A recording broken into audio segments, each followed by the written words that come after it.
पहली टक्कर वड्डी हो गई आ पहलियों बाल और रोपड़ वाला पारस गिरे पहली बाल दे गिरे चार जुड़ गया पहली बाल दे गिरे चौका बन गया है दूजे पासे पारस मुंडा रोपड़ वाला है सोनी बाल चंगी बाल मुंडे ने कर दी है मेरे वीरे दा पारस रोपड़ वाला ओ बल्ले भज गया छक्का ले शेर दे वादे कर गया नहीं वीरे छक्का टोपरा बजया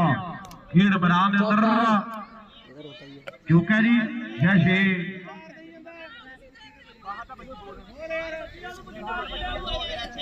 भाई छक्का दे दे यार